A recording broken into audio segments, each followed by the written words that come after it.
लद्दाख की गलवान घाटी में भारत और चीन के जवानों के बीच झड़प के बाद देश में चीन के खिलाफ भारी आक्रोश देखने को मिल रहा है।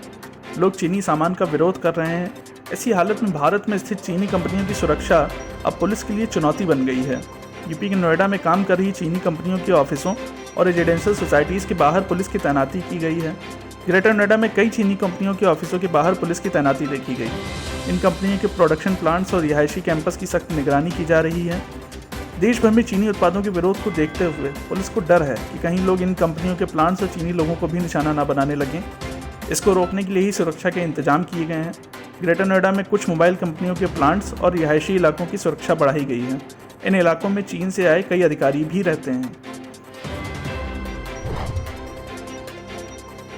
उत्तर प्रदेश सरकार ने राज्य के कोरोना प्रभावित इलाकों में रैंडम सैंपलिंग की है। इसमें 1.8% लोग कोरोना पॉजिटिव पाए गए हैं। ये सैंपलिंग प्रदेश के सभी 75 जिलों के संवेदनशील क्षेत्रों में की गई थी। ICMR ने भी पिछले हफ्ते सर्वे का आंकड़ा जारी करते हुए कहा था कि यूपी के 9 जिलों में 0.7% लोगों में कोरोना संक्रमण हो सकता है। स्वास्थ्य और परिवार कल्याण विभाग के प्रमुख सचिव अमित मोहन प्रसाद ने बताया कि राज्य में की गई रैंडम सैंपलिंग में 3475 लोगों का टेस्ट किया गया, जिसमें से 65 लोग कोरोना वायरस से संक्रमित पाए गए। ये कुल केसों का 1.8% है। उन्होंने बताया कि ये संक्रमित भी 17 जिलों में ही हैं। 58 जिलों में एक भी केस नहीं मिला है। इस टेस्ट सैंपलिंग का मकसद यह पता लगाना था कि क्या कोरोना संक्रमण का प्रसार कंटेनमेंट जोन के बाहर भी हो रहा है। संवेदनशील क्षेत्रों में झुग्गियां, ओल्ड एज होम, महिलाओं और बच्चों के घर शामिल रहे। Public health expert doctor Vishwajeet Kumar ने सरकार के इस कदम की तारीफ की है।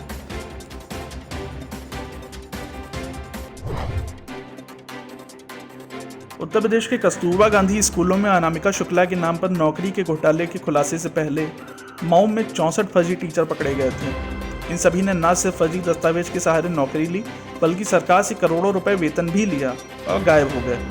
मऊ जिले में अब तक बर्खास्त हुए ऐसे 64 टीचरों के खिलाफ DM के निर्देश पर गैंगस्टर एक्ट लगने जा रहा है। इसके साथ इनसे 6 करोड़ रुपए की वसूली के लिए इनकी कुर्की भी की जाएगी। मऊ के DM ज्ञान प्रकाश त्रिपाठी ने बताया कि जिले में लंबे समय से कुछ शिक्षक फर्जी तरीके से नौकरी कर रहे थे। जांच के बाद तकरीबन 64 शिक्षकों को बर्खास्त भी किया गया था। इन्होंने अब तक सरकारी खजाने से जो 6 करोड़ रुपए वेतन लिया, उसकी रिकवरी के लिए नोटिस भी जारी किया गया, लेकिन किसी ने जवाब नहीं दिया। अब बर्खास्त टीचरों से वसूली के लिए इनकी संपत्ति की कुर्की की जाएगी। चीन से तनातनी के बीच इन दिनों भारत और नेपाल के रिश्तों में भी कड़वाहट आई हुई है। चीन के दबाव में आकर नेपाल ने सदियों पुराने भारत नेपाल के रिश्तों को दरकिनार कर दिया है। हालांकि दोनों देशों के रिश्ते सुधारने में गोरखनाथ मंदिर की अहम भूमिका हो सकती है। यूपी के मुख्यमंत्री योगी आदित्यनाथ ही गोरक्ष पीठाधीश्वर भी हैं। दरअसल योगी ने हाल ही में नेपाल को आगाह किया था कि उसे अपने देश की राजनीतिक सीमाएं तय करने से पहले तिब्बत की हश्र को याद रखना चाहिए। इस बात पर नेपाली प्रधानमंत्री ओली काफ़ी नाराज हुए और योगी को ही नसीहत दे डाली। नेपाल शोध अध्ययन केंद्र के निदेशक डॉक्टर प्रदीप राव ने बताया कि नाथ पंथ और नेपाल का संबंध सांस्कृतिक धार्मिक स्तर पर काफ़ी महत्वपूर्ण है। उन्होंने बताया कि महायोगी गोरखनाथ नेपाल के राजगुरु रहे। नेपाल की मुद्राओं पर गोरखनाथ के नाम का अंकन है। पहले उस पर उनकी चरण पादुकाएं अंकित रहती थीं। किसी भी राष्ट्र की मुद्रा उसकी प्रतीक होती है। जैसे भारत में अशोक चक्र और महात्मा गांधी हैं, ठीक वैसे ही नेपाल की मुद्रा पर गोरखनाथ और नाथ पंथ से जुड़े प्रतीक आज भी अंकित हैं। नेपाल की जनता गोरखनाथ के पीठाधीश्वर को आज भी गोरखनाथ का प्रतिनिधि मानती है।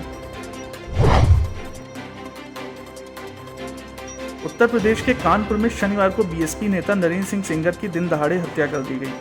बाइक से आए हमलावरों ने सेंगर पर कई राउंड फायर किए। इस वारदात से इलाके में दहशत फैल गई है।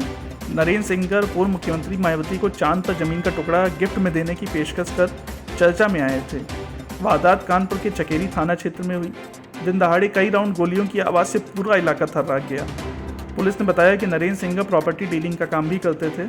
2 बाइक पर सवार 4 हमलावरों ने वारदात को अंजाम दिया है। पुलिस ने बताया कि हमलावर सेंगर का काफ़ी समय से पीछा कर रहे थे। वो जैसे ही अपनी इनोवा गाड़ी से उतरे, उन पर फायरिंग शुरू कर दी गई। सेंगर को तुरंत हॉस्पिटल ले जाया गया, जहां डॉक्टरों ने उन्हें मृत घोषित कर दिया। फिलहाल पुलिस मामले की जांच में जुट गई है।